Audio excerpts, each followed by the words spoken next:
एक सेठ ने अपने नगर में डिंडोरा पिटवाया कि कोई ऐसा उपाय बताए कि जब मैं मरूं तो अपनी सारी दौलत अपने साथ लेकर के जाऊं। बहुत बड़े धनाढ्य थे, धनवान सेठ थे। उन्हें ये लग रहा था मैं इतनी संपत्ति कैसे छोड़कर जाऊंगा, ऐसा कोई उपाय बताओ कि मैं मरूं तो अपनी सारी दौलत साथ में लेकर के जाऊं।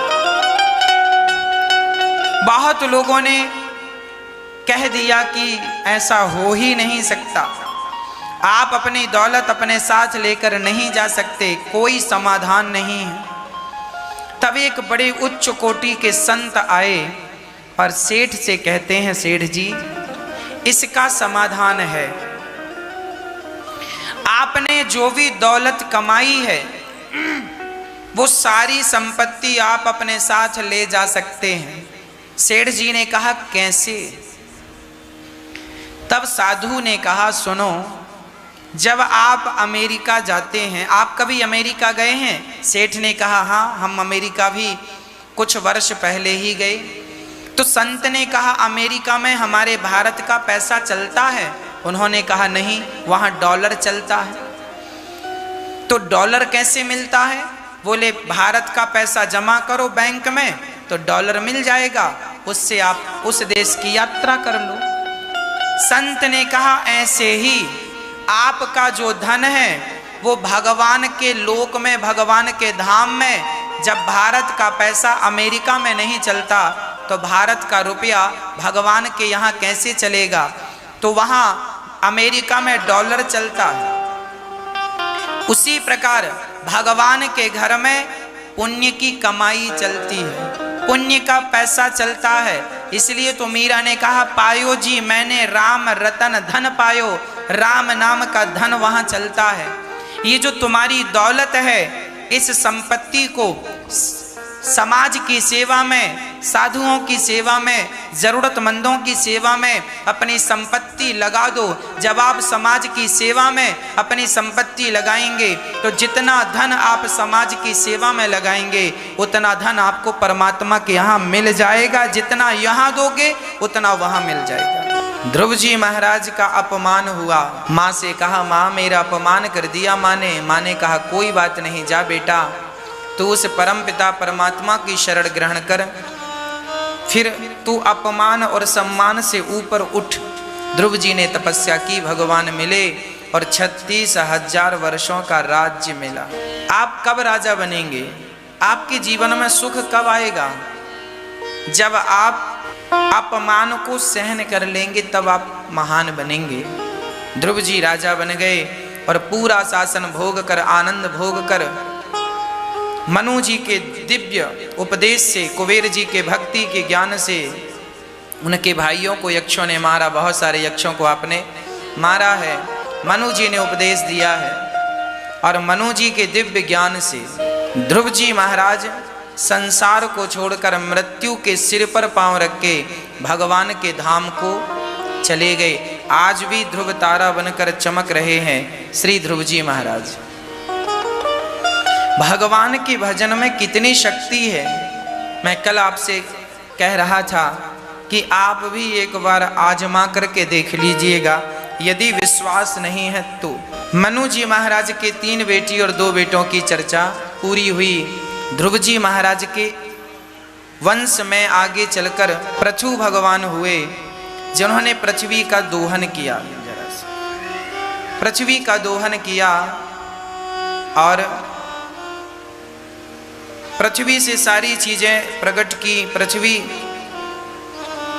उपज नहीं रही थी, तब उपजाऊ बनाया पृथु जी ने पृथ्वी को। पृथु भगवान के नाम से धरा का नाम पृथ्वी पड़ा, पहले से धरा कहते थे, फिर पृथ्वी। क्षमा भी कहते हैं, पृथ्वी का नाम क्षमा भी है। 10,000 कान मांगे हैं। पृथु जी ने एक यज्ञ किया, यज्ञ भगवान प्रकट भये तो भगवान से पृथु जी ने कहा आप हमें 10,000 कान दीजिए। प्रश्न खड़ा हुआ, आप 10,000 कानों का क्या करेंगे? बोले हम भगवान की कथा सुनेंगे। इस छोटी सी चर्चा से यही शिक्षा मिलती है कि आपके ये जो दो कान है ना, ये कानों को निंदा सुनने में, बुराई सुनने में, चुगली सुनने में मत लगाइएगा। ये जो कान है हमारे, केवल भगवान की कथा सुनने में लगाइएगा।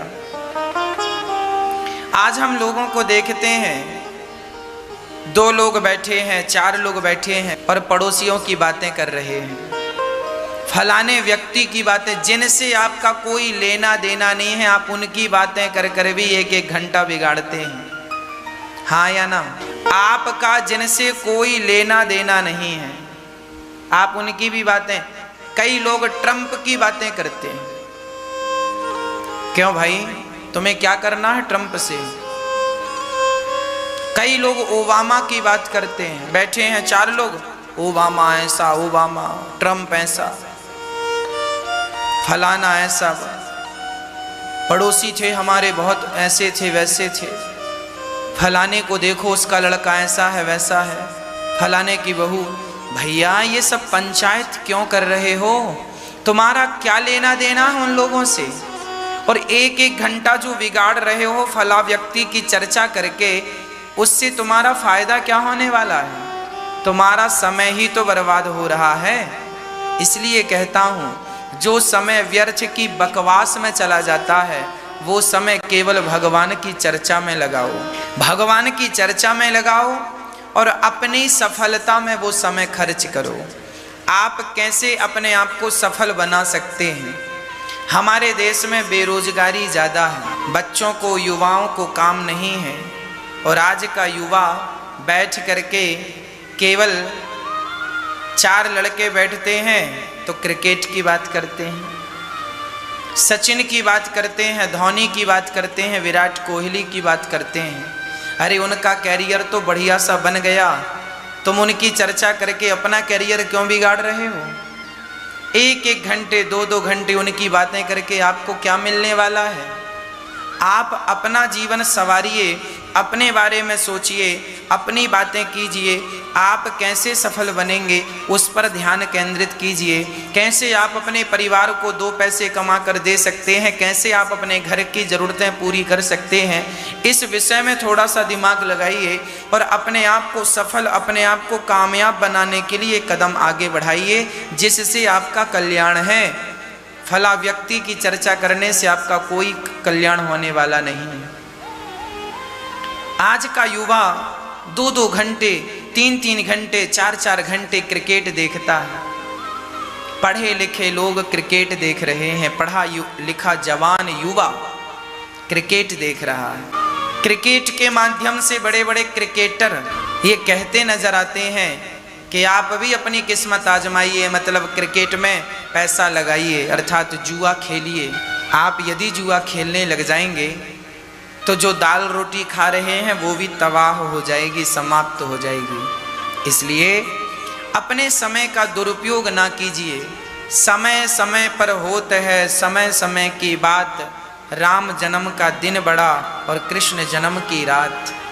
समय को कभी बर्बाद ना करो, समय को कभी बिगाड़ो मत। एक बार यदि समय का आपने दुरुपयोग किया, एक बार आपने समय को ठुकराया, तो वही समय आपको ऐसे ठुकराएगा कि आप कभी खड़े नहीं हो पाओगे, संभल नहीं पाओगे। इसलिए ईश्वर सबका समय बनाता है। भगवान सबको 1-1 बार, 2-2 बार वक्त देते हैं, समय देते हैं। कुछ लोग उस समय का सदुपयोग करते हैं तो वो व्यक्ति सफल हो जाता है, और वह व्यक्ति अपने समय का दुरुपयोग कर ले तो वही व्यक्ति जीवन भर 2-2 रोटियों के लिए रोता रहता है, 2-2 पैसे के लिए रोता रहता है। इसलिए समय बहुत बलवान है, समय बहुत कीमती है। समय को, समय की गति जो जान ले, समय को जो पहचान ले, उसका तो कल्याण हो जाए।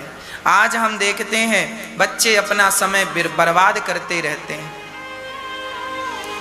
किसी की चर्चा करने से कोई लाभ नहीं, किसी का पांव पकड़कर खींचने से कोई लाभ नहीं। खींचना ही है तो किसी का हाथ पकड़कर खींचिए। पांव पकड़ के खींचने वालों की जो लंबी भीड़ है, हाथ पकड़ के खींचने वाले कम है।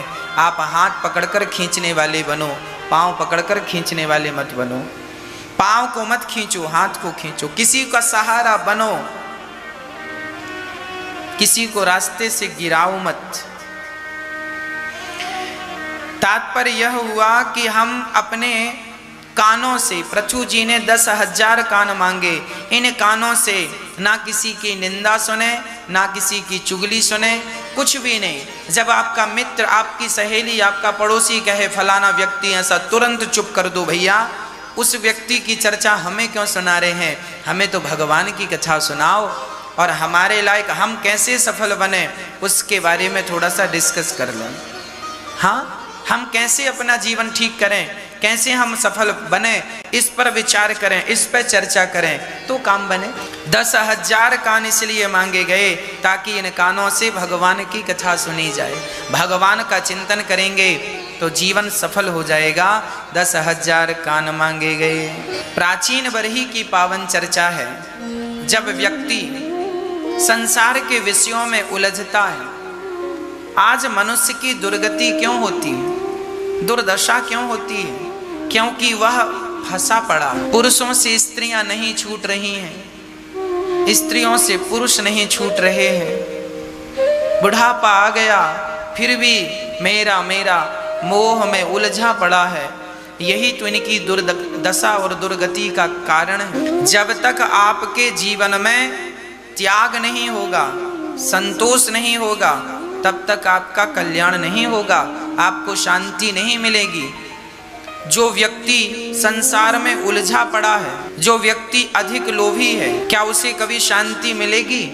और जिसके अंदर त्याग है, फॉर एग्जाम्पल, आपके 100 रुपए गिर गए तो आप रोते हैं, आपके 1000 रुपए गिर गए या 50,000 का नुकसान हो गया, आप रोते हैं, हे भगवान मैं तो लुट गई, मैं तो लुट गया, बर्बाद हो गया, 50,000 का नुकसान, 1000 रुपए जेब से गिर गए, गिर गए, गिर गए, गिर गए।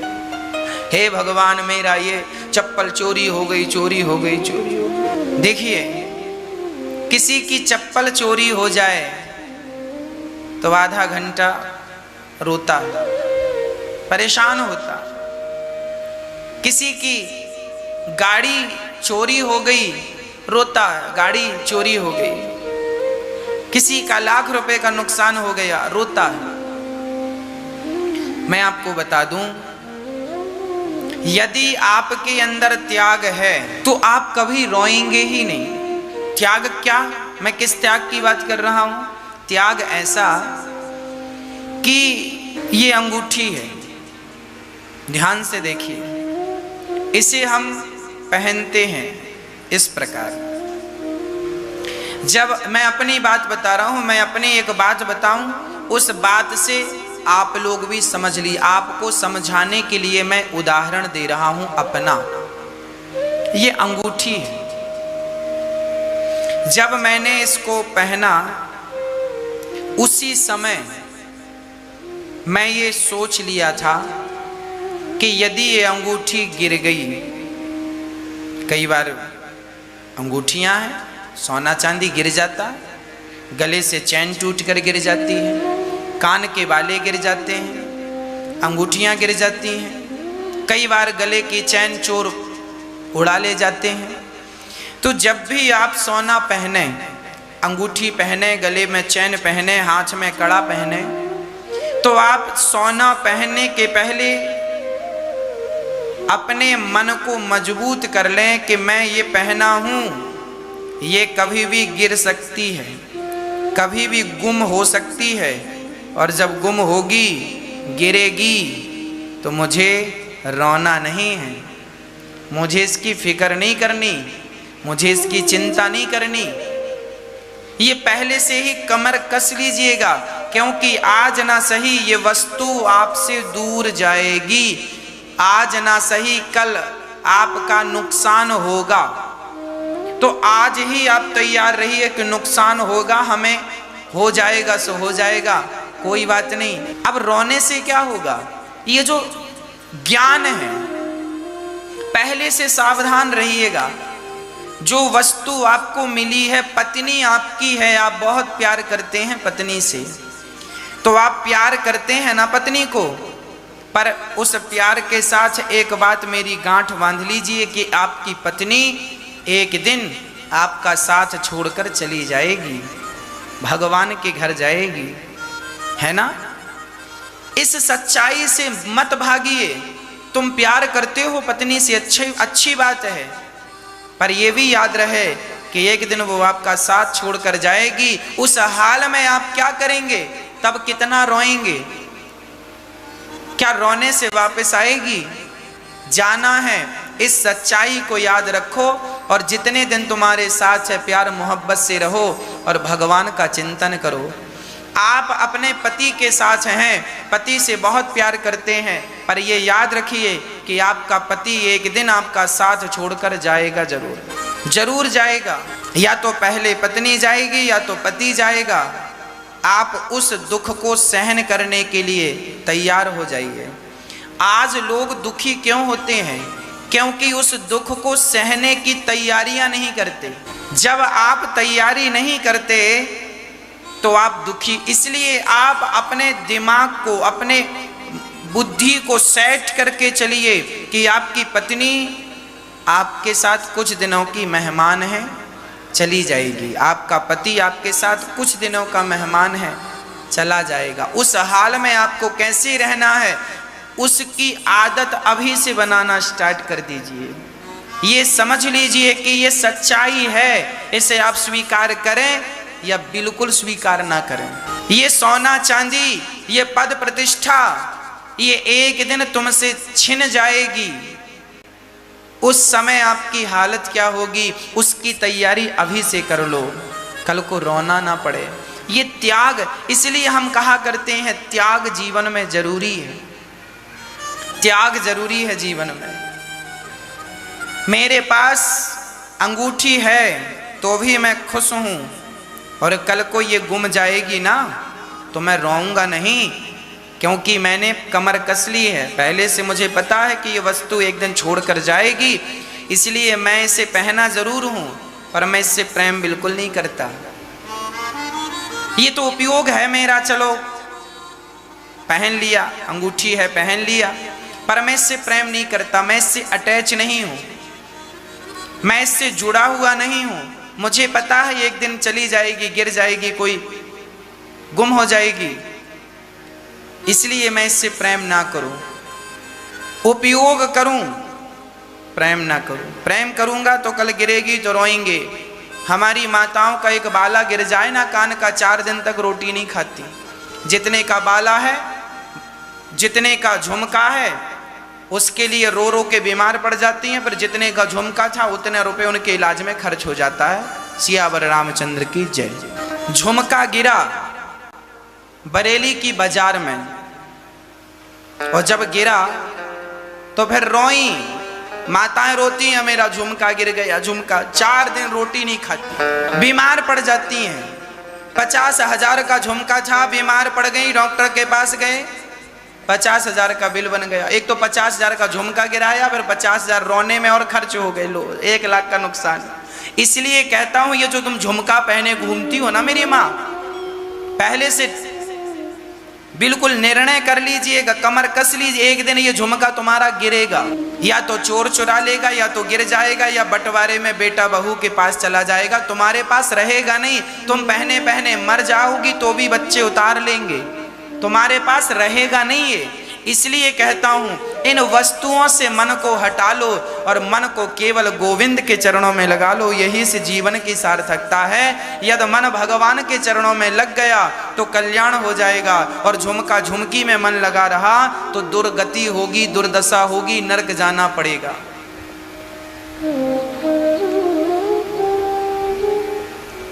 हाँ, पहले से लोग तैयार नहीं होते, पहले से तैयारियां नहीं होती, इसलिए दुख बहुत ज्यादा लगता। हम तो हर हाल के लिए तैयार हैं। ये जो तुम्हारा शरीर है, ये शरीर भी तुम्हारा साथ छोड़ देगा, इसके लिए भी तैयार रहिएगा। पता नहीं ये हाथ कब काम करना बंद कर दे, पता नहीं ये हाथ कब काम करना। मैं अभी से सबके लिए तैयार हूं। रोना नहीं है किसी भी हाल में, हर हाल में परमात्मा को याद। जीवन में जब दुख आए तो भगवान से बस यही कहिएगा, प्रभु मेरे किए हुए पापों की सजा मुझे मिल रही है, आपने अच्छा किया कि प्रभु मुझे दंड दिया। प्रार्थना सिर्फ इतनी है कि यदि दंड दिया है तो इस दंड को सहन करने की, इस दर्द को सहन करने की शक्ति भी आप ही दीजिएगा, इस दुख को सहन करने की ताकत भी आप ही दीजिएगा। हर हाल के लिए तैयार हो जाना चाहिए। मैंने सुना था महाराणा प्रताप जी जब युद्ध कर रहे थे हल्दी घाटी का, उसके बाद वो जंगल की तरफ चले गए और घास की रोटियां बना बना करके खाई, ऐसा मैंने सुना है, इतिहास में पढ़ा। घास की रोटियां, घास की रोटियों का अर्थ ये है कि पत्ते, जंगल के पत्ते खाकर उन्होंने अपना जीवन यापन किया। आज हम हलवा पूड़ी खा रहे हैं, आज हम रबड़ी और रसमलाई खा रहे हैं, आज हम दाल चावल सब्जी रोटी खीर मेवा मिष्ठान खा रहे हैं, पर कल को आपको घास भी खानी पड़ सकती है, कल आपको पत्तों से भी गुजारा करना पड़ सकता है। उस हाल के लिए भी तैयार रहिए। जैसे माता सीता अयोध्या के सिंहासन पर भी बैठती थी, राजाओं की तरह राजा रानी थी ना, तो पूरा सुख सुविधाओं से परिपूर्ण जीवन था, पूरा आराम था, पर वही सीता माता को जंगल भी जाना पड़ा, नंगे पांव भी चलना पड़ा, जंगल से लकड़ियां भी काटनी पड़ी, चूल्हा भी फूकना पड़ा, बच्चों का पेट भरने के लिए जिनके सेवा में लाखों दासियां हुआ करती थीं, आज उन्हें बच्चों के लिए खुद रोटी बनानी पड़ रही है। मतलब माता सीता हर सिचुएशन में रहने के लिए रेडी थी। आपसे मेरी सिर्फ यही प्रार्थना है, आप भी हर स्थिति के लिए अपने आप को तैयार रखिएगा। दुख तब होता है जब व्यक्ति अपनी तैयारियां नहीं करते। हर स्त्री को अपनी तैयारी कर लेना चाहिए, हर पुरुष को अपनी तैयारी कर लेनी चाहिए। कब दुख आ जाए कोई नहीं जानता, इसलिए भगवान का चिंतन अभी से स्टार्ट करिए। भगवान ही हम सबके रक्षक हैं, हम सबके संगी और साथी हैं।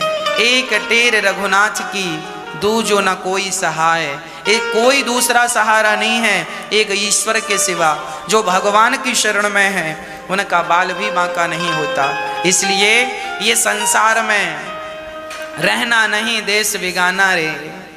ये देश, ये जो दुनिया है, ये हमारा नहीं है। ये संसार, ये घर, ये गांव, ये शहर, ये गलियां, ये हमारी नहीं है। हमारा असली घर भगवान के चरणों में है। हम वहां से आए हैं, कुछ दिन की यात्रा में हैं। 25, 50, 100 साल की यात्रा पूरी होगी और उसके बाद हमें ये सब छोड़ करके जाना पड़ेगा। इसलिए तो कहते हैं ना, परदेसियों से ना अखियां मिलाना। ये सब परदेसी हैं। आपकी पत्नी, आपका पति, आपका पुत्र, आपका परिवार, आपका सोना, आपकी चांदी, आपका पद, आपकी प्रतिष्ठा, सब परदेसी हैं। और ये परदेसी एक दिन सब छूट जाएंगे। परदेसियों से ना अखियां मिलाना, परदेसियों से ना। ये सोना और चांदी ये सब परदेसी हैं, इनसे ज्यादा प्रेम ना करना। कागज के टुकड़ों से, पैसों से भी ज्यादा प्रेम ना करना। सब छोड़ के चले जाएंगे, सबको जाना पड़ेगा। जब आप जाओगे, ऋषभदेव जी इनके वंश में उत्पन्न हुए। ऋषभदेव जी के 100 बच्चे हुए। सबसे बड़े का नाम भरत। भरत जी महाराज अपनी प्रजा को उपदेश, ऋषभदेव जी भगवान के परम स्वयं भगवान थे, वो उनका कल्याण हुआ, उनकी गति हुई। सबसे बड़े पुत्र भरत जी सब कुछ त्याग कर गंडकी नदी के तट पर नारायण नारायण नारायण नारायण नारायण का जाप कर रहे हैं। सब कुछ त्याग देना कितना कठिन है। बूढ़े बूढ़े लोग जिनकी उम्र पूरी हो चुकी है, पता नहीं कल मर रहे हैं कि परसों, ऐसे लोग भी त्याग नहीं करते। इनको पता ही नहीं है कि तुम्हारी उम्र पूरी हो चुकी है, कभी भी मौत के मुख में समा जाओगे। अपने इन हाथों से दान पुण्य कर लो, अपने हाथों से परमार्थ कर लो, अपनी वाणी से भगवान का नाम जप लो। लेकिन आज का बूढ़ा ये सब ना करके पैसों के पीछे, बूढ़े से बूढ़ा सिर ऐसे ऐसे हिल रहा, बुढ़ापे में पैसे गिने जा रहे हैं, हाथ भी कांप रहे हो, पैसे गिन रहे हैं। शरीर में हिम्मत नहीं है बैठने की, और बुढ़ापे में लोग नोट गिन रहे हैं कि नहीं। ये माया नहीं तो क्या है? देखो जरा इन बूढ़ों को और इनसे जरा सीखो कि कहीं तुम्हारी भी तो यही दुर्दशा ना हो जाएगी। इनका मन बुढ़ापे में पैसों में तो लगा है, पर इनका मन अभी तक भगवान में नहीं लगा। अब इनकी तो उम्र भी पूरी होने को आई, कब ये भजन करेंगे, कब अपना कल्याण करेंगे। इन्हें कौन समझाए कि बुढ़ऊ आप अपना परलोक बिगाड़ रहे हो और कुछ नहीं कर रहे हो। समय कीमती है, वो समय जो अब व्यर्थ में जा रहा है, उसे भगवान के चिंतन में लगाते तो कल्याण होता। इसलिए हम तो बूढ़ों की नहीं, हम तो जवानों की बात कर रहे हैं। आप समझ लीजिएगा और आप अभी से मन भगवान में लगाइए, और बुढ़ापे में अपने सारी जिम्मेदारियों से निवृत्त होकर पूर्ण रूप से मन भगवान के चरणों में लगा देना, यही इस जीवन की सार्थकता है। भारत जी सब छोड़कर गंडकी नदी के तट पर गए और भगवान का नाम जपने लगे। भरत जी नाम जप रहे हैं बड़े भाव से, नाम जपते जपते जपते जपते काफी दिन हो गए। पत्नी को छोड़कर, पुत्र को छोड़कर, परिवार को छोड़कर बैठे हैं। अच्छा है, सबका त्याग कर दिया भरत जी ने। पर जंगल में एक मृग का बच्चा, एक मृगी नदी में पानी पी रही थी। शेर ने दहाड़ लगाई, वो मृगी जान बचाने को भागी और उस मृगी के गर्भ से एक बच्चा पैदा हुआ मृग का। वो पानी में बहने लगा तो भरत जी को लगा ये मर जाएगा। भरत जी उस बच्चे को बचाकर अपनी कुटिया पर ले आए, उस बच्चे की जान बचाए भरत जी। ये तो अच्छा किया, पर भरत जी उस बच्चे से, मृग के बच्चे से प्रेम करने लग गए। ये मेरा मृग है, उसे घास खवाएं, उसे नहलाएं, उसकी सेवा करें। जो समय भजन करने में जाना चाहिए था, अब वो समय मेरे मृग में जाने लगा। जब मन मृग में लगा तो भरत जी की जब मृत्यु हुई तो मृग का चिंतन वो कर रहे थे, मेरे मृग का क्या होगा मेरे बाद, मेरे मृग का क्या होगा मेरे बाद। मृग मृग मृग मृग मृग मृग करते मर गए। तो भरत जी जैसे संत को मृग बन करके आना पड़ा। अंते यामति सागति, जिसकी जैसी मति होती है उसकी वैसी गति होती है। इसलिए मरते समय जरा सावधान रहा करो। मरते समय बड़े प्रेम से भगवान में मन लगाओ। पत्नी में, पुत्र में, परिवार में मन ना लगाना, पति में, संसार में मन ना लगाना। जहां मन लगेगा वही गति आपकी हो जाएगी। इसलिए तो मरते समय केवल मुख से भगवान का नाम निकले, हे नारायण, हे कृष्ण, मैं आपके धाम आ रहा हूँ प्रभु, अपने चरणों में स्थान देना। भगवान का नाम जपते जपते प्राण निकलेंगे, सदगति हो जाएगी। इतना तो करना स्वामी, जब प्राण तन से निकले, गोविंद नाम लेकर मेरे प्राण तन से निकले। भगवान से यही प्रार्थना हो कि हे नाथ उस वक्त जल्दी आना, नहीं श्याम भूल जाना, मुरली मधुर बजाना, जब प्राण तन से निकले, इतना तो करना स्वामी। पीतांबरी कसी हो, होठों पे कुछ हंसी हो, छवि मन में ये बसी हो, जब प्राण तन से निकले, इतना तो करना स्वामी। श्री गंगा जी का तट हो, यमुना का वंशीवट हो, मेरा सावेरा निकट हो, जब प्राण तन से निकले, इतना तो करना स्वामी। हे नाथ इतनी कृपा कीजिएगा कि जब प्राण निकल रहे हो तो गंगा का जल मुख में हो, तुलसी का दल मुख में हो, आपका नाम मुख में हो, भगवान का नाम लेते लेते प्राण निकले। इससे परम सौभाग्य जीवन में क्या हो सकेगा। भगवान का चिंतन जरूरी है। आप लोग अपने थोड़ी सी तैयारी कर लीजिएगा। पूरी जिंदगी आदमी कमाता है, इसलिए उसे लगता है मैं बहुत जीऊंगा, बहुत बुढ़ापे में। जवान व्यक्ति कमाता है, पूछो किस लिए कमा रहे हो, कहता है बुढ़ापे के लिए कमा रहा हूं। अब उसे कौन समझाए कि पगले इसकी क्या गारंटी है कि तेरा बुढ़ापा आएगा। अरे बुढ़ापा आए उसके पहले ही निपट गए तो क्या करोगे।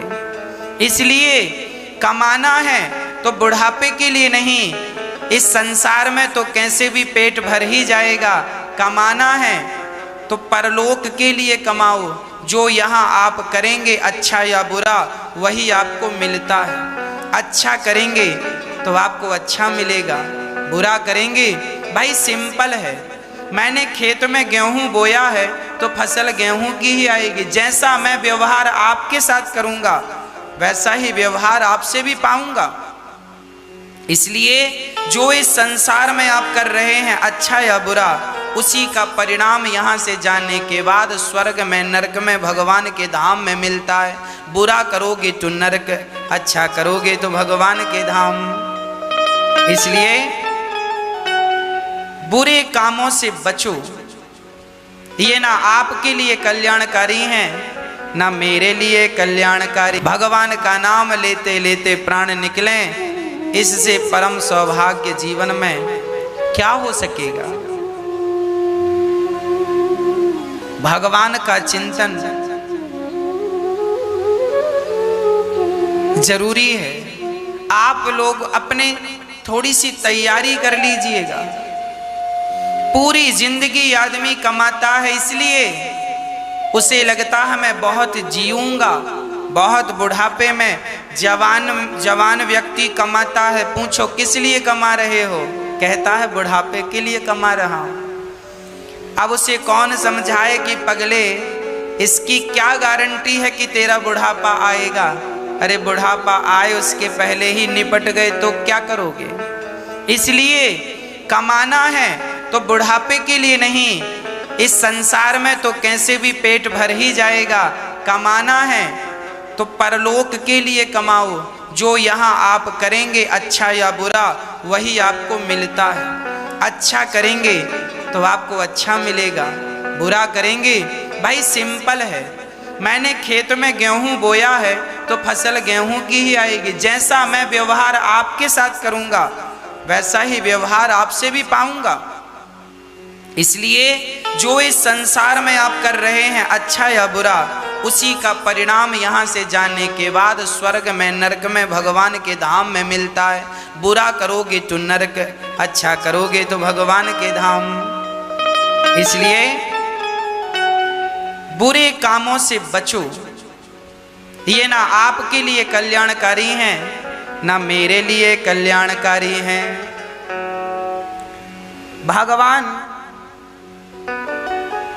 भगवान में मन लगाओ, बिहारी जी का इंतजार करो। भगवान किसी को देख लेना उसका कल्याण हो जाता है। एक बार कृपा की दृष्टि यदि बिहारी जी ने डाल दी किसी पर, उसका कल्याण हो जाता है। भरत जी महाराज एक मृग में जब उन्होंने एक मृग से प्रेम किया, एक मृग में मन लगा, उनको मृग की योनि प्राप्त हो गई। तीसरा जन्म हुआ, भरत जी महाराज जी मृग बनकर आए, उस मृग के शरीर को उन्होंने छोड़ा। तीसरा जन्म एक ब्राह्मण के घर में हुआ। अब भरत जी कोई बात नहीं करते किसी से, मूर्खों की तरह व्यवहार करते हैं। नाम पड़ा जड़ भरत। किसी से कुछ बोलते क्यों नहीं? इसलिए नहीं बोलते कि पिछली जन्म में मैं एक मृग में मोह कर लिया, मन लगा लिया, तो मुझे मृग बनना पड़ा। पता नहीं, मन का कभी भरोसा ना कीजिएगा। मन कब आपको गड्ढे में ले जाकर डाल दे इसका भरोसा ही तो नहीं है। कब मन कहाँ ले जाए कौन जानता है। इसलिए भरत जी चुप रहते हैं। हम आपसे भी विनती करते हैं, चुप रहा करो, ज्यादा से ज्यादा भगवान का चिंतन ही किया करो, व्यर्थ की बातें बिल्कुल ना हो। भरत जी के भाई भौजाइयों ने घर से निकाल दिया, क्योंकि कमाते नहीं हैं ना भरत जी। ये दुनिया भी तब तक साथ देती है जब तक आप दो पैसे कमाते हैं। आप कमाएंगे नहीं तो कोई आपसे प्रेम नहीं करेगा, है ना। एक माँ के दो बेटे हैं, तो जो बेटा ज्यादा पैसा कमाता है ना, माँ उससे ज्यादा प्यार करती है, पिता उससे ज्यादा प्यार करते हैं जो पैसा कमाता है। जो पति, जो पुरुष ज्यादा कमाता है, जिसका पति ज्यादा कमाता है, वो पत्नी उस पति से ज्यादा प्रेम करती है। इसका अर्थ ये बिल्कुल नहीं है कि जिनके पति कम कमाते हैं वो प्रेम कम करती हैं।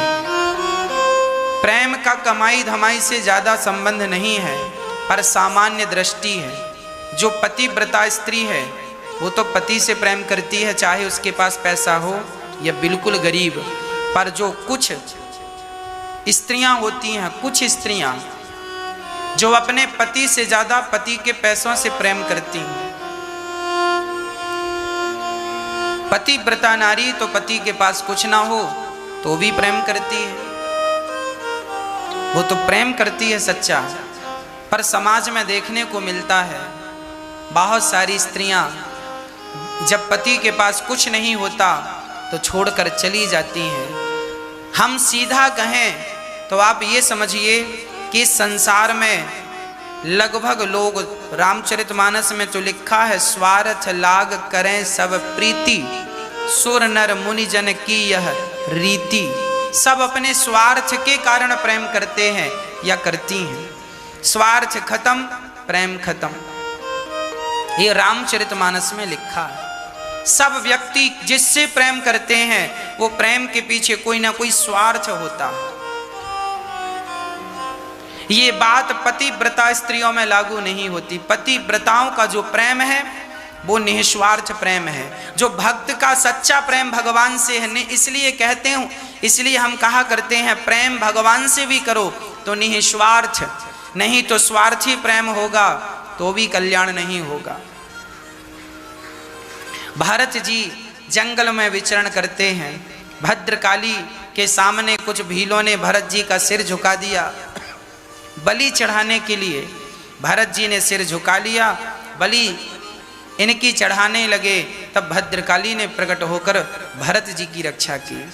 एक राजा रहुगण पालकी पर चढ़कर जा रहा था, बड़ा अहंकारी था। तभी भरत जी को देखकर रहुगण ने कहा, सुनो चलो पालकी उठाओ। भरत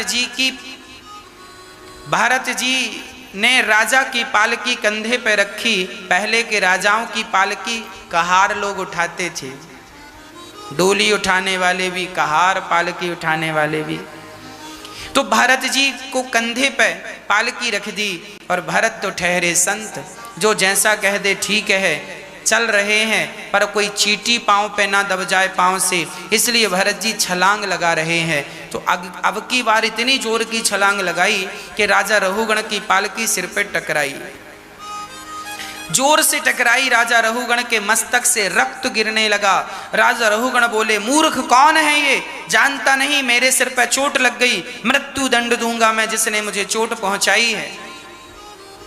कहारों ने डर के कहा, महाराज ये नया नया भर्ती हुआ है, बिना इंटरव्यू का यही उछल कूद कर रहा है। भरत जी की तरफ देखकर राजा बिगड़ा, बोला, क्यों रे, बड़ा दुबला पतला है, मेरा भार नहीं उठा पा रहा है, आज मैं तुझे मृत्यु दंड दूंगा। भरत जी अभी तक शांत चित्त से उसकी सारी बातें सुन रहे थे। भरत जी थे ज्ञानी, भगवत प्राप्त संत थे, पर वो ज्यादा बोला नहीं करते थे। आज भरत जी पहली बार अपनी वाणी खोल रहे हैं। आज तक किसी से कुछ नहीं कहा, कुछ नहीं बोला, पर आज बोलने की जरूरत है, सो बोल रहे हैं। समाज को सही ज्ञान देने के लिए यदि आप बोलें तो वो बोलना सफल है, और व्यर्थ की पंचायत करने के लिए बोल रहे हैं तो वो बोलना व्यर्थ है। भरत जी कह रहे हैं, त्वयोदितं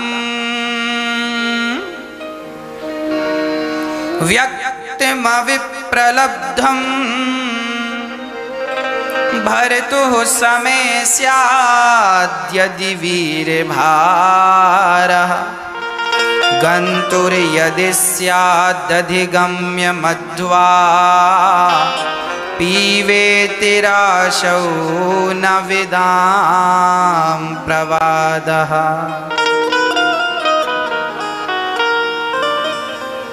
प्रिय भक्तों, भरत जी कह रहे हैं कि सुनो, आप कह रहे हैं हमें मृत्यु दंड देंगे, कैसे मारेंगे हमें, तलवार से मारेंगे? तो तलवार काटेगी तो शरीर को काटेगी ना, मुझे थोड़ी काटेगी।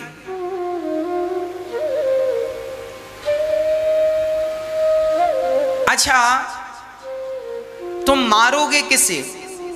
अच्छा ये बताओ, मरता कौन है, शरीर या फिर आत्मा? यदि अब मैं आपको बता दूं कि आत्मा और शरीर दोनों अलग अलग हैं। जैसे मोबाइल अलग है और सिम कार्ड अलग है। मोबाइल सेट की तरह है शरीर और सिम की तरह है आत्मा। मोबाइल बदल जाते हैं पर नंबर नहीं बदलता, सिम नंबर वही है। शरीर बदलते जाते हैं, आत्मा नहीं बदलती, आत्मा वही है, अविनाशी है आत्मा, इसका नाश नहीं होता, कभी मिटती नहीं है आत्मा। मैं कभी मरूंगा नहीं, मैं कभी मिटूंगा नहीं। रही शरीर की बात, तो शरीर तो मिट्टी का बना है, मिट्टी में मिल जाएगा। शरीर तो 5 तत्वों से मिलकर बना है, पृथ्वी जल वायु अग्नि आकाश। ये 5 तत्वों से बना शरीर, 5 तत्व 5 में मिल जाते हैं। आत्मा अमर है। अब आपको मैं बहुत सरल तरीके से समझाऊं। अच्छा ये बताओ, आप जब छोटे से थे, जब आप 5 साल के थे और अब आप 40 और 30 साल के हो, तो ये बताओ कि आपका वो लड़कपन का शरीर कहाँ चला गया? नष्ट हो गया कि नहीं? अच्छा, जब आपका छोटा सा शरीर लड़कपन का नष्ट हुआ, जवानी मिली, लड़कपन गया तो जवानी मिली। अच्छा, लड़कपन का शरीर तो मिट गया, जवानी का शरीर तो मिल गया, पर आत्मा मिटी क्या? जब हम छोटे से थे तो हमारा शरीर इतना सा था, तब भी हमारे भीतर यही आत्मा थी। अब हम जवान हो गए तो हमारा छोटा सा शरीर जो माँ के गर्भ से आया था वो नष्ट हो गया। अब हमारा शरीर देखो, पहले हम 2 फीट के थे, 3 फीट के थे, अब 5 फीट के, 5.5, 6 फीट के हैं। अर्थ क्या निकला? हमारा शरीर तो हमारी आंखों के सामने बदल गया, पर आत्मा नहीं बदली ना। आत्मा तब भी थी जब हम छोटे थे, आत्मा वही है तब भी जब हम जवान हैं, और आत्मा वही रहेगी तब भी जब बुढ़े होंगे। शरीर 3 बार बदलता है, लड़कपन, जवानी, लड़कपन का शरीर अलग होता है, जवानी का शरीर अलग होता है, और बुढ़ापे का शरीर अलग हो जाता है कि नहीं? लड़कपन में छोटा सा बालक, छोटा सा शरीर है, वही जवानी में बड़ा हो गया, शरीर बदल गया कि नहीं? आप अपने बचपन की फोटो देखिए और अभी की फोटो देखिए, बिल्कुल अलग अलग है कि नहीं? हाँ या ना? हाँ। आपके बचपन की तस्वीर आज की तस्वीर से बिल्कुल अलग है, और आपकी आज की तस्वीर आपके बुढ़ापे की तस्वीर से बिल्कुल अलग होगी। मतलब आपकी आंखों के सामने आपका शरीर 3 बार बदल गया कि नहीं? शरीर 3 बार बदल गया, पर आत्मा एक भी बार नहीं बदली कि नहीं? आत्मा लड़कपन में भी वही थी, जवानी में भी वही, और बुढ़ापे में भी वही। शरीर 3 बार बदल गया, और जब 3 बार शरीर बदला तो आत्मा नहीं बदली।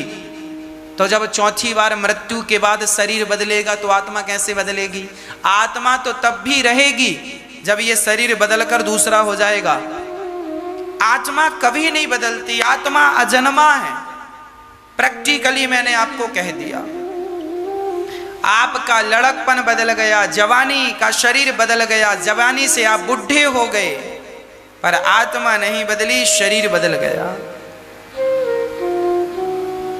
आत्मा कभी नहीं बदलती। और मैं कौन हूं? मैं शरीर नहीं हूं। शरीर बदलता है, आत्मा नहीं बदलती। शरीर नष्ट होता है, आत्मा नष्ट नहीं होती। आत्मा निकल गई तो लोगों ने शरीर को मुर्दा समझकर जला दिया। शरीर की तो कोई वैल्यू थी ही नहीं। शरीर तो मैं हूं ही नहीं, मैं तो आत्मा हूं, और मैं कभी नष्ट नहीं होने वाला, मैं कभी नहीं मरने वाला।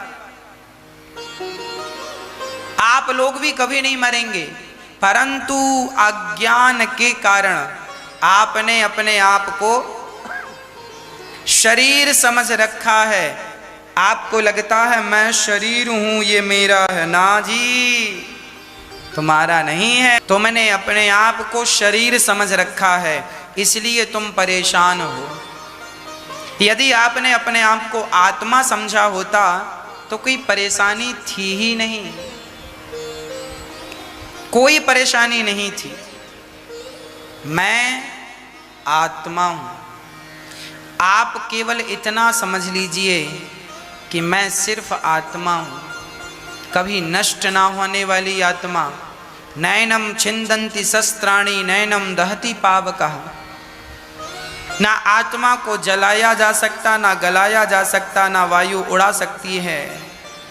जैसे हम पुराने वस्त्र का त्याग करके नए वस्त्र धारण करते हैं, उसी तरह शरीर को त्याग कर, पुराने शरीर को त्याग कर आत्मा नया शरीर अर्थात नया वस्त्र धारण करती है।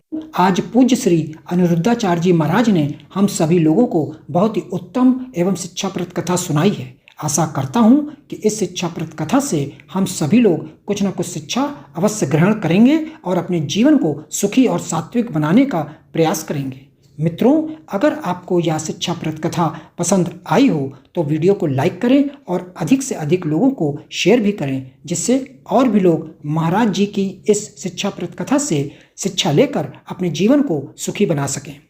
मित्रों, अगर आपने अभी तक हमारे चैनल को सब्सक्राइब नहीं किया है तो हमारे चैनल को तुरंत सब्सक्राइब भी कर लें, जिससे आपको नोटिफिकेशन के माध्यम से महाराज जी के शिक्षाप्रद कथा तुरंत प्राप्त हो सकें। मित्रों, तो कल फिर किसी शिक्षाप्रद कथा के साथ आप लोगों के समक्ष प्रस्तुत होंगे। तब तक के लिए जय श्री राधे।